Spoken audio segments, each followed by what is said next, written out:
এলাম, দেখলাম আর জয় করে নিলাম। প্রথমবার এসে প্রথমবারই জয় করে নেওয়া যেন জিয়া পরিবারের এক ঐতিহ্য।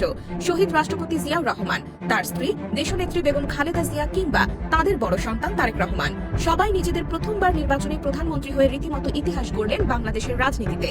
প্রধানমন্ত্রীর ওই আসনটি যেন তাদের এক ঐতিহ্যের অংশ।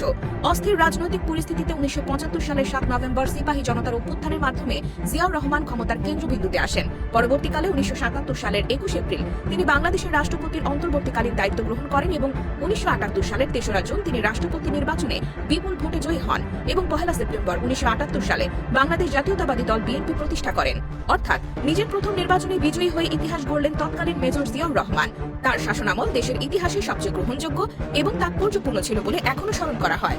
যদিও 1981 সালে খুন হন তিনি, মৃত্যুর পর গৃহবধূ থেকে রাজনীতিতে এসে বেগম খালেদা জিয়া স্বৈরাচার বিরোধী আন্দোলনের মাধ্যমে বিএনপির হাল ধরেন।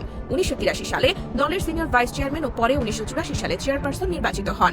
1990 সালের গণঅভ্যুত্থানের পর 1991 সালে জাতীয় নির্বাচনে প্রথমবারের মতো প্রধানমন্ত্রী পদে প্রতিদ্বন্দ্বিতায় নামেন তিনি, আর সেখানে জয়ী হয়ে বাংলাদেশের প্রথম নারী প্রধানমন্ত্রী হিসেবে শপথ গ্রহণ করেন খালেদা জিয়া। আর তার ঠিক 34 বছর পর এবার নিজের প্রথম নির্বাচনে প্রধানমন্ত্রী হয়ে নতুন ইতিহাস গড়লেন তারেক রহমান।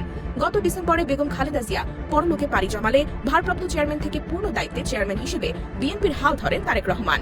এরপর ত্রয়োদশ জাতীয় নির্বাচনেও বিপুল ব্যবধানে জয়ী হয়ে এখন শপথ নেওয়ার অপেক্ষায় তিনি। তারেক রহমানের রাজনীতিতে উত্থান 1990-এর দশকে হলেও 2001 সালের নির্বাচনের মাধ্যমে তিনি বিএনপির নীতি নির্ধারণী পর্যায়ে সক্রিয় প্রভাব বিস্তার করেন। 2002 সালের 22 জুন তিনি বিএনপির সিনিয়র যুগ্ম মহাসচিব পদ গ্রহণ করে দলের সাংগঠনিক কাঠামোতে শক্ত প্রভাব বিস্তার করেন। 2007 সালের জানুয়ারিতে সেনা সমর্থিত তত্ত্বাবধায়ক সরকার ক্ষমতায় আসার পর 7 মার্চ তিনি গ্রেপ্তার হন। 18 মাস কারাবন্দী ও অমানবিক নির্যাতনের পর 2008 সালের 3রা সেপ্টেম্বর তিনি মুক্তি পান। 2008 সালের সেপ্টেম্বরে চিকিৎসার জন্য তিনি লন্ডন চলে যান এবং প্রায় 17 বছর নির্বাসনে থাকেন।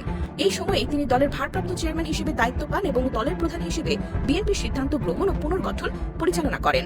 দীর্ঘ 17 বছর পর 2025 সালের 25 ডিসেম্বর তিনি দেশে ফেরেন। 2026 সালের 9 জানুয়ারি তিনি বাংলাদেশ জাতীয়তাবাদী দলের চেয়ারম্যান হন।